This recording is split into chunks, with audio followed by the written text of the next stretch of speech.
ओम श्री गुरुभ्यो नमः। ओम सद्गुरु श्री रामानंद परब्रह्मणे नमः। ओम सद्गुरु श्री शिवानंद परब्रह्मणे नमः।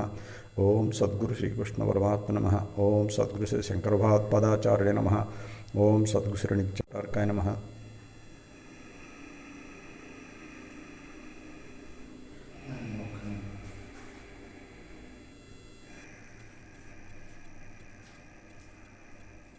Atma Namaskaram to one and all who have attended the conference. You are all my Guru Swarupa. Today's topic is Rajavidya Rajaguhya Yogam, that is the 9th chapter of Srimad Bhagavad Gita. This is just similar to 7th chapter, that is Vijnana Yogam, but there is a specificity in this chapter regarding the how Paramatma is detached from the universe, that in this chapter he is going to describe. This chapter itself is revealing that Rajavidya, Rajaguhya Yogam. Rajavidya means it is royal Vidya, that means it is the superiormost of all the other human efforts, and not only that, it is possessed by the old kings, royals. That's why it is called Rajavidya. Rajavidya, it has got two meanings. One is it is the topmost of all the Vidyas, and another thing is it is carried forward, carried to next ages through kings only. So it was called as Rajavidya. Rajaguhyam. Guhyam means a secret. It is the profoundest secret of all the Vidyas. Why it is kept secret? One will have that question. When Paramatma is going to tell everybody, where is the question of keeping this secret? That is also a good question. Here the meaning of this Rajaguhyam means this is Brahmavidya. Brahmavidya means this is necessary, and it can be achieved only by certain amount, certain eligible people. Eligible people are to get this Brahmavidya. Rest of the people who are not in a position to understand this subject. So if we give that Vidya to the people with low intelligence, very low intelligence, they cannot understand, and moreover they may spoil this Vidya also. That's why in 18th chapter, Sri Krishna Paramatma told, Idam te na tapaskaya, na bhaktaya kadachana, na cha sushosha vevacham, na chamam yo abhyasuyati. Idam te na tapaskaya. This Vidya, this Brahma Vidya should not be given to the persons who don't want to the tapas or this sadhana. That means who are not much interested, without faith. Na bhaktaya kadachana. People without devotion, it should not be given. Na bhaktaya kadachana. Nachas kadachana is saying at any time. Nacha sushosha devacham. That means those who don't want to do any service to humanity or to God and Guru, that also it should not given. It should not be given. Nacha sushosha devacham nachamam yo abhyasuyati. Abhyasuyati means not just enviousness, but who has got divide of all these Arishad Vargas. Not only enviousness, who are away from these Arishad Vargas, so those are eligible to get this Vidya. That's why there is a restriction for giving this Vidya, but it is open to all. Anybody is eligible. In the same chapter, lastly, Paramatma says that I have no discretion, no hatred or any affinity, affection towards anybody. I am neutral, but at the same time, those who got utmost devotion, I am open to all, and they will all are eligible to get this Vijja and get salvation. So this is a very open subject, but at the same time it is restricted. Restricted means the people who are enthusiastic and who are a bit ripened from the previous births, they are only eligible to get this Vijja. That's why this is called Raja Vijja Rajaguhyam Yogam. And this is not a separate yogam or anything. The same yogam told since second chapter onwards. This is being continued, but told in other way. Told in other way. The previously, I will tell you.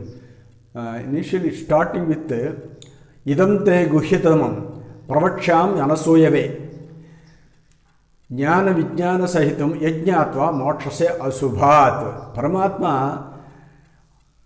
in the 7th chapter also, he told that this is ultimate knowledge. That is both theoretical and practical knowledge. I am telling you, yajnatva neha bhuyo anya jnatavyam avasishte. If you know this, there is nothing to be known more than this. Like that he uttered in 7th chapter. Here also, out of affection, a guru always will be affectionate towards disciples. They go on repeating. They go on repeating with the utmost affinity and affection, love. So here also he is repeating the same. Jnana Vijnana Sahitam. Jnana Vijnana Sahitam means Jnana means practical knowledge, theoretical knowledge. Vijnana means practical knowledge. So practical knowledge, in accordance with the theoretical knowledge, I am going to tell you. Yajnatva mokshasya asubhat. Initially he is telling that idam te guhyatamu pravakshami anasuyave. Because you don't have any other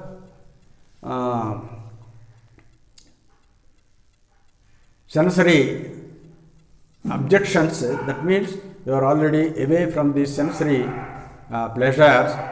So anasuyave, that's why you are eligible for this, and that's why I am repeating this.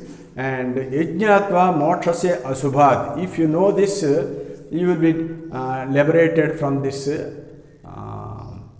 evil or unwanted samsara. Unwanted samsara, that is called asubha samsara.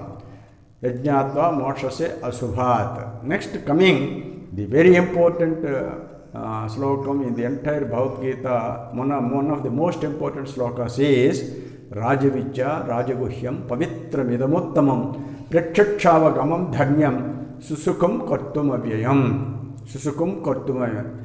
In the first chapter, sloka he is telling that I am telling the knowledge, the theoretical knowledge along with the practical knowledge he is telling. Now, how you will get, now he is telling that by means of doing sadhana, the same sadhana that is being carried since second chapter, that is Rajavijja Rajaguhyam Pavitram Idam Uttamam. You understand every word in this chapter. Please hear carefully, and hear carefully. Every word carries so much meaning. Rajavijja Rajaguhyam, already told, this is the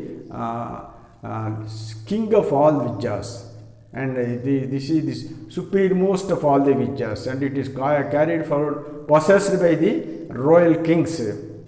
Rajaguhyam, it is the secret of all the secrets. Pavitram, here pious. Pavitram means that which reveals the Brahman. Rest of the things are apavitram. Apavitram means they are not that much sacred. This is most sacred. Why? Because it is going to reveal the Paramatman itself. Pavitram idam uttamam. That means it is superior most, supreme. Rajavijja Rajaguhyam Pavitram idam uttamam. Prakshakshava gamam dharmyam. That means Prakshakshava gamam dharmyam. Pratyakshavagamam dharma is immediately, spontaneously it will give you the result. Rest of the vidya's other efforts, they may take some time to give results. But this Brahma Vidya is will yield you immediate result. Sajjo phalitam, immediate result. That is, when you get initiated into this pranayama or yoga vidya, from the first breath that is taken upwards, onwards, you will get the results. That is, you are getting cleared off your respiratory passage and the channels through which the life force is traveling. So, in that way, the Brahma Vidya, this Yoga Vidya is giving spontaneous result, immediate result. Pratyakshavagamam dharmyam. Dharmyam means, this is also very important word. Dharmyam means it is the bounden duty. It is a prescribed work, prescribed by Paramatma, one has to do. You can stop any other action or karma, but as a human being, you have to do this. Dharmyam. Dharmyam means that which gives you to dharmam. Dharmam means jnanam, that is spiritual knowledge, practical knowledge. That effort, that sadhana which leads to Brahmajnanam is called dharmyam. This same word is uttered 4 times in Bhagavad Gita, then indicating that mumukshubihi pranajayaha kartavyo moksha hetave. In the Trishikhi Brahmana Upanishad, it says a person who wants salvation, this pranajayam, that is conquering over the life force, is a must for everybody. That's why it is called dharmyam. Dharmyam means it is the duty that will yields the dharmam. Dharmam means jnanam. So here, pratyakshavagamam dharmyam, immediate result, and it is a must and bounden duty for a seeker. Susukam kartum avyam. Susukam kartum. Susukam kartum means very easy to practice. Very easy to practice, and avyam. Avyam means it is not perishable. What is not perishable? The result which you are getting out of this sadhana is also not perishable. That means it will be permanent. Pratyakshavagamam dharma susukam kartum. Very easy to practice in the sense, when you adopt the stipulated principles, prescribed principles, scheduled principles, if you adopt, this is very easy to practice. It is the easiest of all the other methods also. Even whatever you call, even Hatha Yogam and other, even external karmas also. External karmas also, they are a bit difficult. They require some material to be used for this any other karma, but for this vidya no material is not at all necessary. Only thing is, because you are having respirations, that respirations are itself enough to do this vidya. That's why this is, it is always available as long as you are alive. When they are alive, always available, you can practice with those respirations. So it is available, and you can continue at any time. Whatever time it is leisurable or available for you, you can practice this. That's why whenever a sadhana is easier, then only it can be continued for longer period. When it is difficult, definitely we'll have to cut short it, and we'll have a break over it. But this easy vidya, susukam kartum avyam, there is nothing to be difficult to practice this. As you go on doing this, there will be improvement only. There won't be any other side effects. There is no untoward efforts will be there with this vidya. That is already told in the second chapter. Neha vikramana sosti pratyavayo navidyate swalpam apyasya dharmasya trayate mahato bhayat. When you practice this, there is no side effect, either pratyavaya dosham or abhikramanasam, which are there for other karmas in the Vedas. This has no side effect, no sin or if you stop it, there won't be any reverse result, whereas other karmas will give you reverse results. But this is avyayam. Avyayam means whatever amount of sadhana you do, till now that sadhana has yielded some practical knowledge that will be never be perishable. So whatever the sadhana you did till now, that will be remaining. That's why it is called avyayam. That's why it is pious. Pavitram idam uttam. That is why it is supreme. It is supreme. And not only that, the same slokam contains the entire Bhagavad Gita, essence of entire Bhagavad Gita. When you do this, naturally you will get energy, and with that energy, your knowledge alone will decide your fate. That is, whether to be born as human being, or to be born as lower birth, or to get salvation. The knowledge alone will decide. So this is the actual sadhana will give you the spiritual knowledge. That's why it is supreme. Rajavidya Rajaguhyam Pavitram Idam Uttamam Prekshakshavagamam Dharmyam Susukum Kartum Avyayam. Very easy to practice. Very easy to practice in the sense you need not stop all these things. You have to adopt some principles by stopping non-vegetarian and smoking alcohol, and observing the Ashtanga yogas, Yama Niyamas. All these are also to be adapted. That is told in the 6th chapter, Abhyasena Kaunte Vairagyena Chagruhyate, like that. So fulfilling all these other principles and norms, if you do this, this is very easy to practice. Asraddhadana Purushaha Samsyatma Dharmasyasya Parantapa Aprapyama Nivartante Mrityu Samsara Vartmane. Asraddhana Purusha Dharmasyasya Parantapa.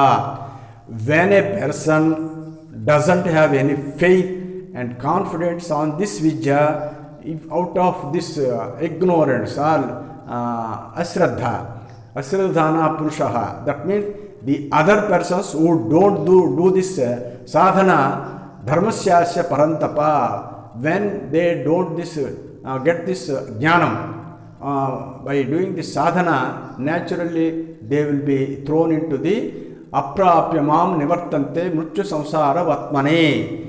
They will be thrown into the birth and death cycle. They will be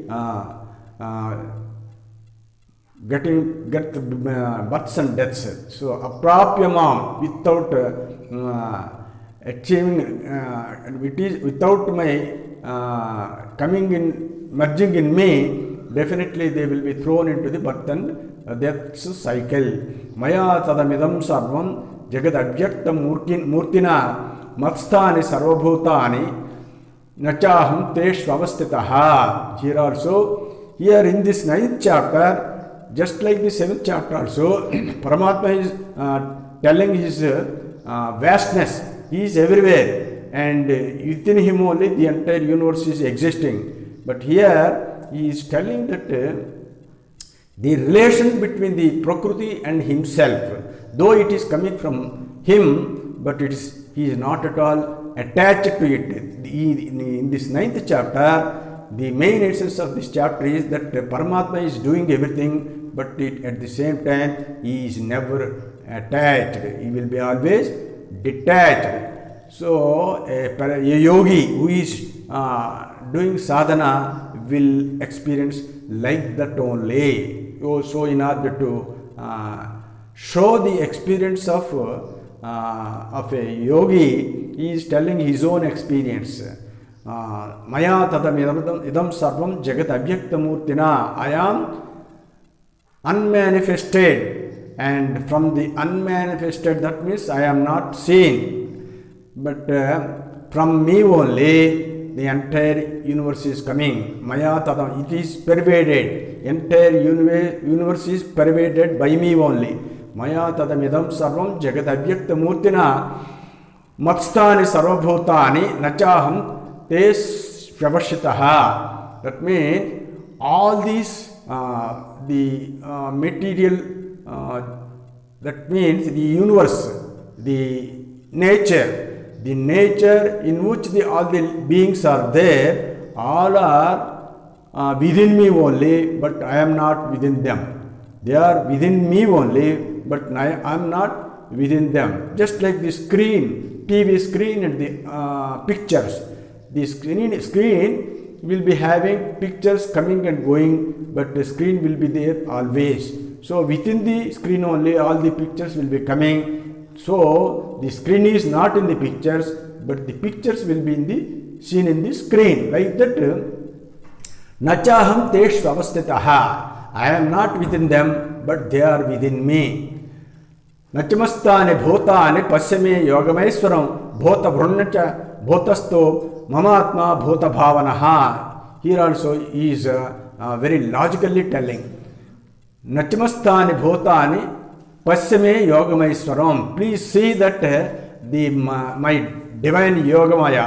You see how I will be attached and detached with this nature you observe. That means the bhota brunnacha bhotasto mama atma bhota bhavanaha. All these living beings are emanated from me only. They are dissolving within me only. But one thing I want to tell you, that they are not at all existing, because that is only an illusion. When you think that it is an illusion, they are also not within me. I am alone remaining, but they are also not separately existing. They are also not within me. But a person who is thinking that this is universe is remaining, that means true, then only we will have to know the difference between the nature and the Paramatma. Here, Bhota Brunnacha Bhotastu Mamatma Bhota Bhavanaha. All these bhotas, all these beings are coming from me only, and I am the protector of all these beings only. Like that, you see the connection between myself and the nature with the living beings. Yadakaso nityam vayu sarvatra yadakaso nityam vayu sarvatra gomahan tadha sarvani bhutani matstani chabadharaya. You please know that just like the mighty wind that is moving everywhere in the space, when the movie this air wind is moving, the mighty wind is moving everywhere in the space, but at the same time that wave of the wind is not at all being connected with the space.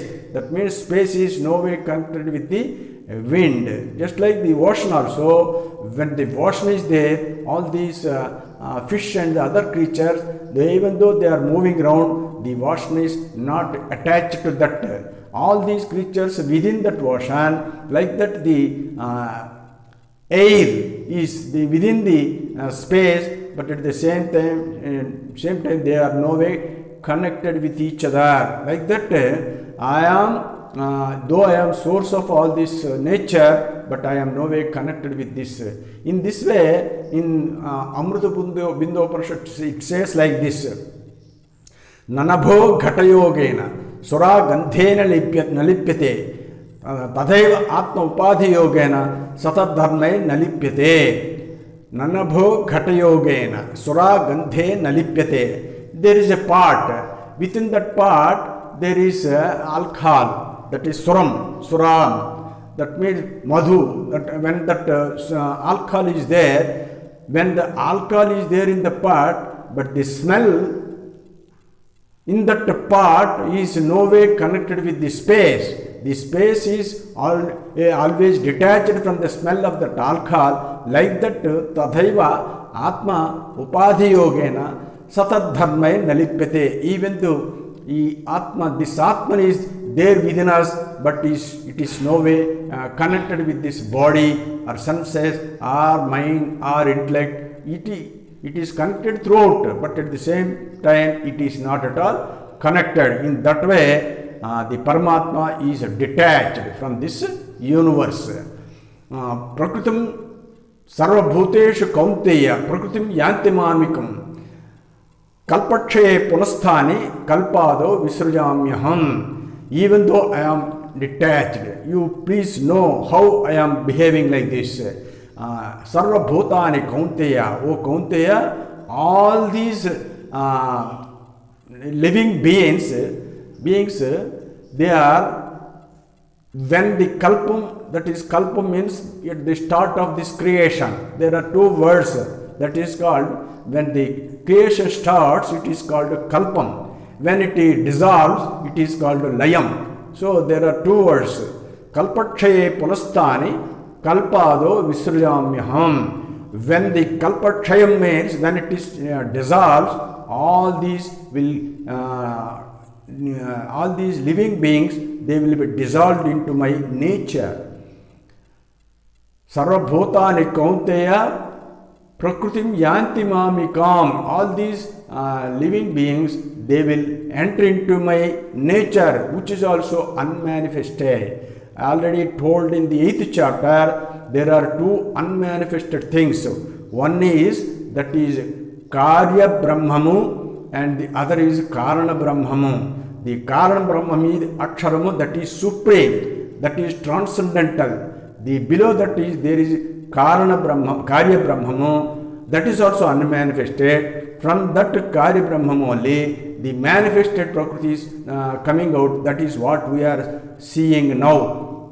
What we are seeing now. When the Kalpam, that is when the creation is going to be dissolved, all these living beings, they will be entered, they will be dissolved into that Karya Brahman, which is also unmanifested. Which is also unmanifested. That is the daytime of the Brahma, the creator. That is the night time of the Brahma. When the night comes, all these creatures will go to that unmanifested Prakriti. Karya Brahmamu. Kalpakshaye punastani kalpado visrujamyaham. When the kalpa starts, that means when the creation starts, again I will be creating all these creatures. Kalpakshaye punastani kalpado visrujamyaham. Prakritim swamadhishtaya visrujami punah punaha. Bhotagrama yamam krusnam avasa prakritir vasat. Here he is telling that when these, all these multitude of these beings, when they are under my control, they are helpless, they are under the control of the nature, naturally they will be going on getting births and deaths. That's why indirectly I am responsible for that. Prakritim swamavishtabhya. That means by taking help of this Prakriti, my nature, Visrujami punah punaha. I will be going on creating these things. I will be going on repeatedly creating this, because they are helpless. They don't have any control over themselves. So I will be going on creating them. Prakriti bhotagrama sayevayam. Yamam Krishna, Avasa Prakriti Vasya, they are under the control of the nature, they will be going on births and deaths. Nachamam Tani Karmani, Nibadranti Dhananjaya Vadasyanam Akhastam Teshu Karmashu. Here also, Paramatma, even though I am responsible for everything, I am not at all bonded with these things. Nachamam Tani Karmani. With their actions, Nebadranti Dhananjaya, O Dhananjaya, I am never bonded with those actions of these creatures, living beings. And Vadasyanam Asaktum Teshu Karmashu. I will be always Udasyanam, that means I will be indifferent. I will be neutral. Vadasyana asaktam teshu karmashu. I am not at all interested in their doing karmas also. So by creation also, after creation, by doing their actions also, I am not at all connected. I am always detached. Maya jakshena prakriti suyate sacharachanam hetu nanena kaunteya jagad viparivartate. This is the one of the important slokas, how Paramatma is dealing with this universe. Maya jakshena prakriti suite sacharacharam. I am the supervisor. I am the president of this organization. I am the president. Prakriti suite. The nature is the secretary. The secretary always executes the things. So he is the executive and I am the president. Like that, I will simply sit, but with my contact only, with my power only, the nature is able to create all these things. In the same pattern also, even in the material organizations also, there will be president and there will be secretary. The president is all powerful, the secretary is the executive officer, will do everything. So like that, the Prakriti Suite Sacharacharam, the Prakriti nature is creating all these movable and immovable beings. Sacharacharam hetu nanena kaunteya jagad viparivartate. Due to this reason, when my nature, by being in contact with me, it is taking my power and it is creating. With this creation only, this world seems to be revolving around. That means it is coming and going like that. It seems to be existing also. So with this only, the creation is doing all these things. Avyaktam avajananante mamudha manusham tanumasitaha parambhavam ajanananto mamabhota maheswaram. Avajananante mamudha manusham tanumasitaha. Here he is saying that I am already saying that I am unmanifested, but even though I am unmanifested, but if I appear to be taking a shape of a human being, then these people who are influenced under the influence of this nature, they don't give respect to me. They don't give respect to me, thinking that I am the human form. Avajanananti mamudha, those less intelligent people, manusham tanumasritaha, by having the human shape, human form, they will never respect me, they will disrespect me. Manusham tanumasritaha parambhavam ajanananto mamabhota maheswaram. I am above all these things. I am supreme, even though I am transcendental and I am coming in contact with the nature. They are not in a position to understand my nature. That's why they will disrespect me. Moghasa, Moghakarmana, Moghajnana, Chetasaha, Rakshashim Asurinchaiva, Prakritim Mohinim Sritaha. The people who cannot understand me will behave like this. Their fate will be like this. Moghasya, that means their ambitions. Mogha karmano, their actions, their karmas. Mogha jnana vichesa, their knowledge. All these are in vain.